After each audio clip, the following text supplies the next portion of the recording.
So what we've seen then on our business with the growth of YouTube is that it's accelerated everything else. So it's grown our email list, and it's grown the amount of people that we can now reach and further help. So the whole thing snowballs when you have an audience, and if you're helping people with your content or adding value or even creating entertaining content, there's big value in doing that as well. Right. So that's our approach, and that's how that's working for us.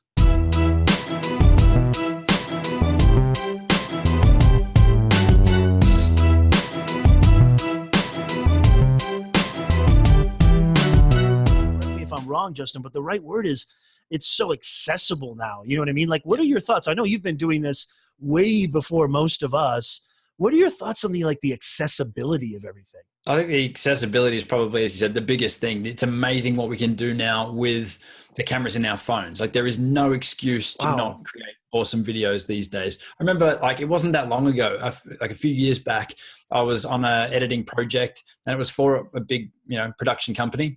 And some footage was coming in. I'm looking at it and it's going, how did you get these shots? Like, we're so used to the GoPro shots and whatever else back, they were overdone at that point. But people were started to bring in footage off their phones. Yeah. But it was the stuff that, was so random, so behind the scenes, but the footage looked amazing. And this is going back a few years ago. So that shows you the power then, but now what you can do with them is just, unbelievable. It's unbelievable. I mean, I know that the professionals really still, set themselves apart. And obviously you're somebody who really takes it seriously. And I got to tell you, the way that you deliver in front of the camera, there's a lot of people who feel you have to have all this, sort of theatrics and sort of really kind of lambast the camera, so to speak, and really just, try to do things that would really grab attention. And one of the things that main reason first of all, super grateful to have you, but one of the main reasons I thought I got to get Justin on the show, I love your delivery, how it's just so direct. It's so simple. It's so you, but it's not like it's easy, not to make it sound like it's elementary, but you're doing it so scientifically and methodical. How did you come up with that style, and how long did it take you? Did you ever have any kind of camera confidence issues? Because I know when I do live video marketing consultant, the number one thing that my clients are, apprehensive about is the fact that, they don't feel like I'm an introvert, or I don't want to go live. Can they not look at me? Can they not see my face? Yeah. So did I have camera confidence issues? It's probably, I still do have camera confidence issues. Yeah. I'd much rather be behind the camera. Right. So stepping out from someone that's been helping people on camera for so many years, it was a big thing for me to step in front of it. I'm someone that still, if someone's taking a photo, I'd rather sort of move to the back.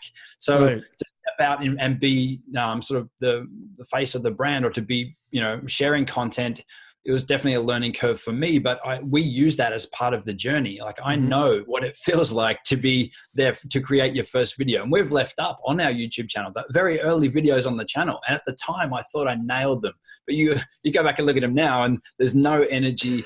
It's, I think in the first two, I didn't blink once. I was that nervous. So it's all just practice and starting. So that's where I'm so, excited about helping people do it, because it is just, the more you do, the easier it becomes. But there's still days that I have, it's like, what am I doing? Or it'll take me, so long to get out a 20-minute video.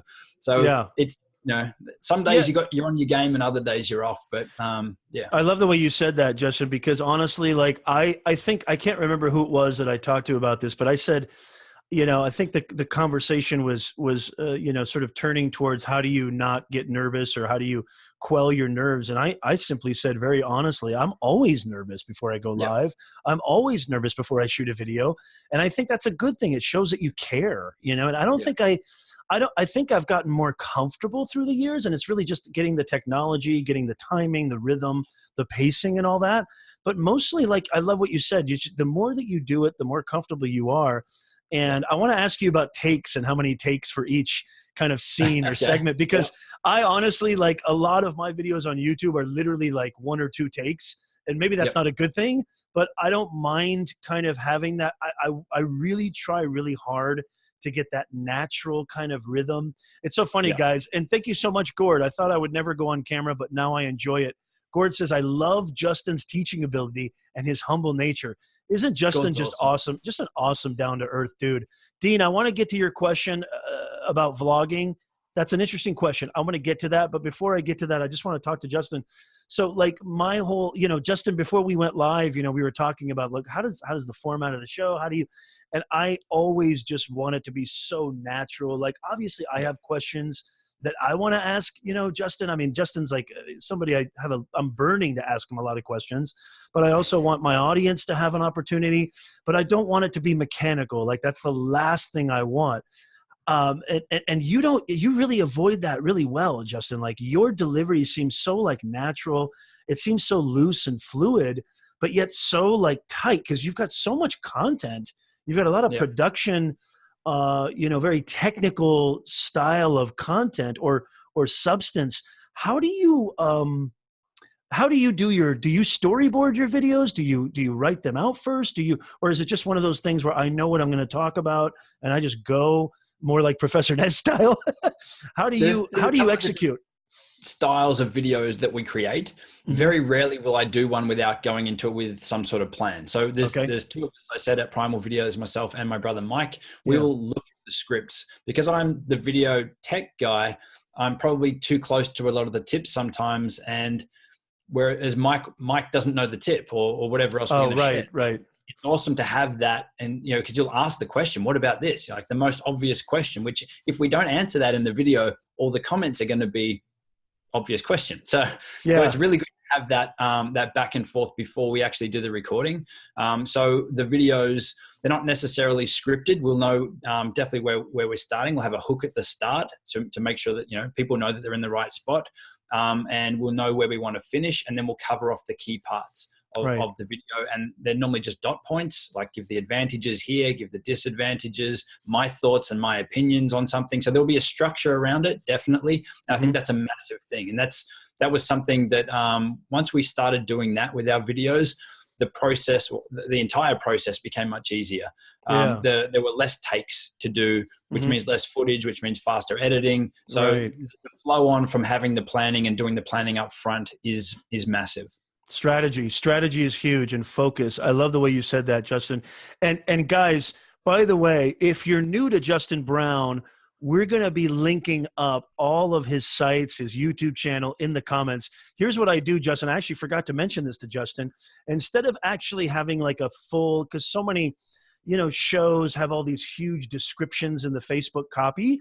Instead of doing that here at NEZNATION Live, I actually have our guests go in. I'm sure Justin wouldn't mind doing this. Go into the broadcast after we're finished going live and literally leave links. And Justin, you have absolute carte blanche. You can leave as many links as you want, because such a big fan of all your YouTube channel, your website, your master course. I know we talked a little bit about your courses and your educational tutorials. By all means, Justin's going to leave all that information. I'm sure most of you guys watching already know a lot about Justin Brown, but those of you watching on the replay, and if I've boosted this post already, which is definitely a possibility, make sure you go check out the comments on Professor Nez's Facebook page. Hit that like and follow button, and you'll find out more about Justin Brown. This dude's phenomenal. Okay, Dean, and thank you, Justin. I think that's so interesting because, I was watching your Samsung video recently about the new, I think it was the Samsung 8. I think it was one of your most recent uploads. Yep. And what I love is you're doing live streaming too. I noticed that because Nick, and I definitely know that Owen, and I know these different video creators, and even Daryl, I think, a lot is Roberto is phenomenal live. Yeah. Like Roberto doesn't need an interview with him last week or the week before. So anyone that hasn't seen, definitely worth checking out. Yeah. Thank you so much, Justin. I appreciate that. It's like, I've noticed that you've kind of gone in that direction too, which is something that I definitely advocate to all my friends, clients, fellow streamers, whomever, because I just think that live video is a beautiful way to humanize your brand and really have that intimate connection. I want to get to Dean's question. What are your thoughts, Dean? I'm going to get to your question right now. What are your thoughts on folks that clickbait? I'm a vlogger and refuse to sell out. Maybe that's my downfall. What are your thoughts on that, Justin? I am not a fan of clickbait. If it's clickbait that mentions something that's in the video to get people into the video, then that's probably the gray area. But it is hard with a vlog, right? Because it's hard for people to want to see what you've done today unless you've got a hook for them to see it, or unless you've already built that connection or that relationship with them. So vlogging, it's hard. It's definitely a long game, because it's personality. Everything is personality. You don't need to be, driving Lamborghinis and jumping out of planes and all that sort of stuff every vlog. So you've got to connect with them on the personality level. And that's the hardest thing to do, because they've got to keep coming back. So you still need some way to get them in, some reason for them to click your video. And I think you should start with your thumbnails before you start looking at clickbait. And with anything on YouTube, and I assumed we're talking YouTube if you're talking vlogs, think of it as you've gone into a bookstore, or you're looking on Netflix. You're looking at the colors. You're looking at the pictures first. Right? It's all a thing, and that's YouTube. You've got to have good thumbnails. That's the first point. Then the titles and everything else beyond that. So I would spend the time locking down your thumbnails and putting something interesting in that, and then at the start of your vlog, do something interesting, or like the Casey Neistat ones and the John Olson ones. They'll tease something, like they'll flash up something in the start that happens later, so that keeps people watching for that. So that's what I would suggest. What do you think? Thank you so much, by the way, for your question, Dean, and great answer. I couldn't agree more. I was going to say, if you promise if you deliver on your promise in the actual thumbnail, or in the actual cover or copy sometimes, or if it's a blog, your title, we know a lot of people do clickbait with titles and headers. I think, and I'd love to hear what Justin thinks about this. I'm so excited to talk to you, Justin. I'm not even kidding you.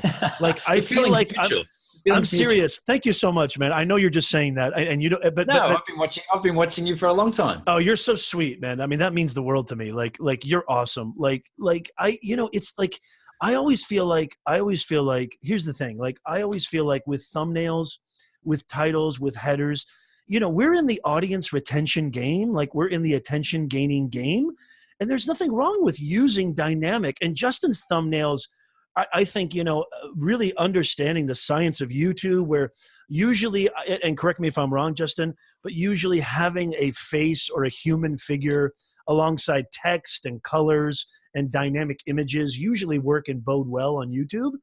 And it's so interesting, because like Justin's thumbnails is it's like you can learn from watching his videos and watching how he creates thumbnails and what he does. And I'm assuming you use Photoshop, Justin, for your thumbnails? So it's actually Mike that does the thumbnails for us. Oh, and okay, to be honest, when we started out creating them, we've got Photoshop. I used to actually run a Photoshop course years ago, but cool. We use Keynote. Really? Use the simplest tools that you have to create these things. We were using Keynote for on most Mac, of them. right? On Mac Keynote? Recent. Wow. Yeah. Wow, that's interesting. I have Keynote. Wow, you're okay. Yeah. So this is really cool. Like, now I'm like inspired. Like, I'm gonna try and go to Keynote, because I love your thumbnails. But to even, I love that. Thank you, Justin, and thank you so much for the compliment too. That means a lot to me. But to even go even further, Dean, people are using emojis more. I'm noticing. Yeah, emojis are good too. I think any dynamic, it's visual storytelling, isn't it, Justin? If you're telling a story visually, it's aesthetic pleasure. It's an aesthetic dynamic. That's and my thing is if you deliver on that promise. So it's one thing to say how to get $1 million in 24 hours, and then people click on it, and it's I don't know, going through your infomercial, used car salesman pitch on some kind of product or anything like that. I mean, but if you really deliver, I think, on your title, your header, and you deliver that value, I think that's fine. I think that would be okay, and all the more power to you, right? So I think that's absolutely, yeah. Gideon says, what? I missed the Keynote comment. I'm blown away, guys, because I think Justin's thumbnails, and his brother Mike really handles them. He says, but I think Justin's thumbnails are killer. And I'm a Mac lover, like everything, my mic, my all my audio, video, like everything's Mac. Like, I'm a Mac boss. So that's like really encouraging to me, Justin. Are you primarily a Mac person too, Justin?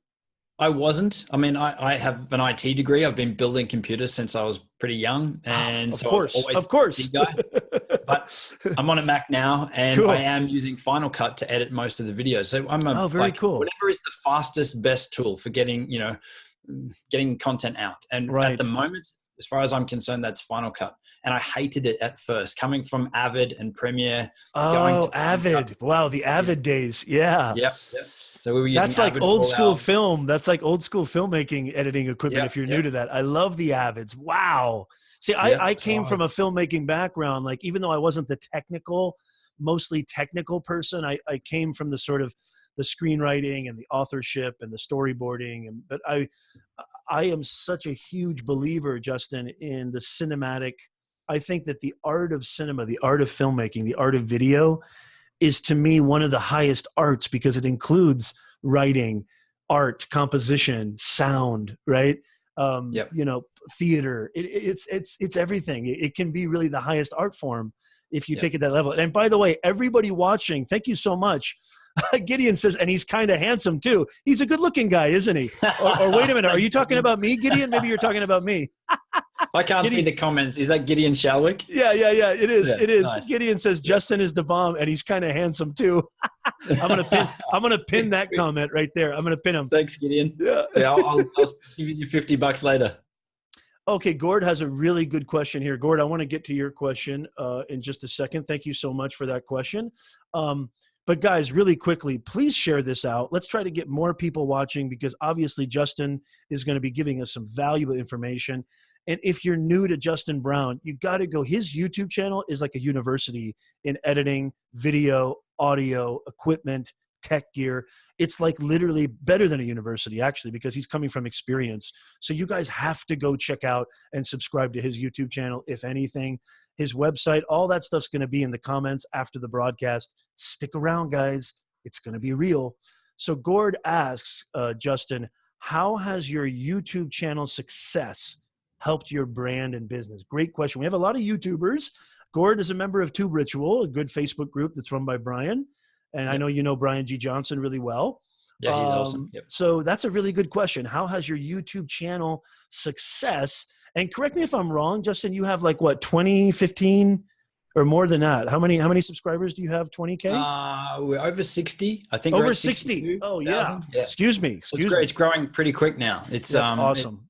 It's pretty cool. Yeah. Much deserved too. Seriously, Justin, much deserved. You have a lifelong fan in me. Like, I watch your videos. Thank you. I'm not even kidding you. I watch your videos religiously. I'll rewind them. I'll pause them. What did he say about that little chord? Or what did he say about that button to push? Like, I love them. They're so good. How has your YouTube channel success helped your brand and business?